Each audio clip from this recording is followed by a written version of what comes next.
Hello, my name is Jesper. I'm the author behind J.C. SpringBourne, and I'm reading my own book, The Man and His Battle Unicorn and Other Short Stories. This is Chapter 4, and I hope you want to buy my books.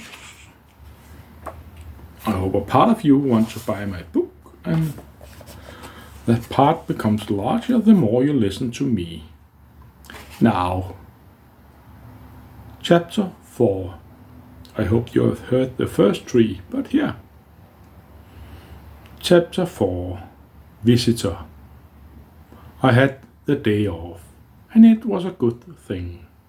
If I had been drugged by somebody or traveled to another dimension, the first option was the most likely. A day of relaxation would be good. I got a call from a friend and I told him about my weird dream or whatever it was. He worked in the banking world, and for the fun of it, I asked him how would I go about working in that world. He told me to pretend I was working for Uber or one of those self-governed workplaces. You get paid in cash and you deposit some with the IRS. Afterwards, I walked down and got groceries. Interdimensional travelers still need their meals. I came home and placed the food in the fridge, and I sat down at the computer to game a little. There was a knock on the door. It sounded wrong, but stuff seemed off today. I walked to the door to my own small hallway and walked out into it. I opened the door to the outer corridor and looked up and down. Nobody was there. I shrugged, closed it, and was about to walk into my living room when the knock came again. It was coming from my bedroom door. I slowly opened it, and I found the gnome from last night standing in my bedroom. He smiled and said, I was told it was the custom to knock on the door before entering. I let him out of the bathroom and motioned to the front door. Most people knock on the front door, but okay. He nodded, proceeded to the front door and knocked at it. This way? I smiled and guided him into my living room. I sat down on the sofa and asked, so it was not just a dream yesterday? He shook his head. No, do you normally dream of other worlds? I shook my head. Nope, this one is weird enough for me. He looked at the room and found the television most interesting. I was watching the soccer game from last night. I turned it off and he found it all the more interesting. He nodded and said, we would like to hire you to work in the store. I nodded slowly. Okay, I already have a job in this dimension. After a moment, I added, but I can work part-time in the beginning. He smiled and said, yes, you can work when your life allows it. The bazaar is always open, so visiting hours are around the clock.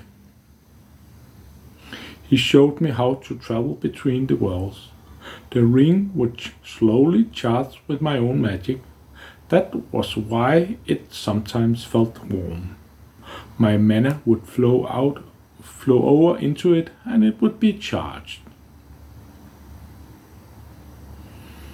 I had my first work day the next day, just selling, bartering, and talking with customers.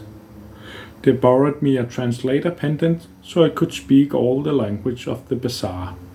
It also worked on my Earth job, but don't tell that to the customers.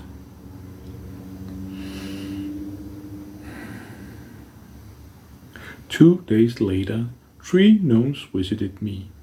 They entered my dimension on the inside of my hallway and knocked on the inside of my front door.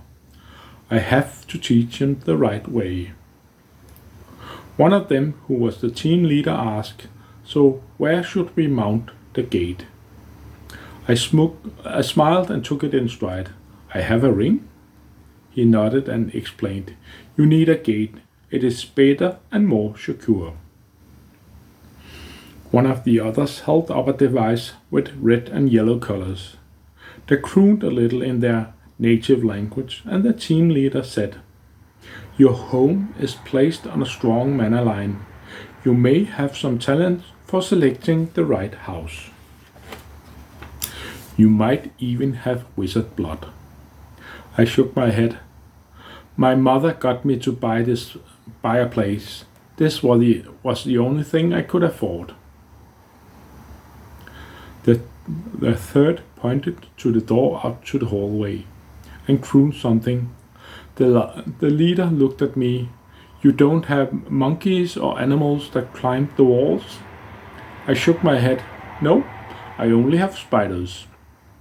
He frowned and wanted to clarify. How big are those spiders, and can you teach them not to touch the portal controls? I got up from my sofa. I found it better to sit when talking to the gnomes. I guided the leader out into the bathroom and showed him the spider that was in the corner behind the door. Those are the spiders in this world. They don't grow much bigger in this part of the world. He nodded and hummed something to the spider, but it didn't answer back. We walked back into the living room. The two others had been mounting a device on my wall behind the door. They had to stand one on top of the other to reach high enough. After they were finished, the leader said, You should do it the first time. I rose and walked to the device. It looked like an indoor thermostat if you ignored the glowing red letters which looked like Chinese signs. He demonstrated how to convert the door from a standard one to a dimension door. I closed the door and touched the device. It felt like touching a washing machine on the spin program. I turned the dial to the sign and pushed it down. A soft sound came from the door.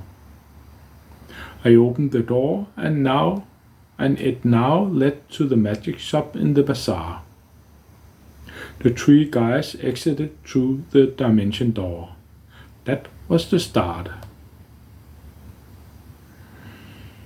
And now I work part-time in a real magic shop at the bazaar in the dimension known as Midway.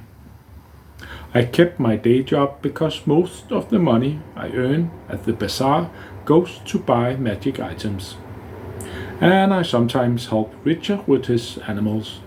The dragons have to be flown and the lions are not allowed to walk in the bazaar without somebody walking with them, which they hate. And if you want to buy my books, you can find them on Amazon. There's a lot of crazy stories. And I hope the part that loves adventures will buy my book or maybe even read or listen to all my stories. Good day to you.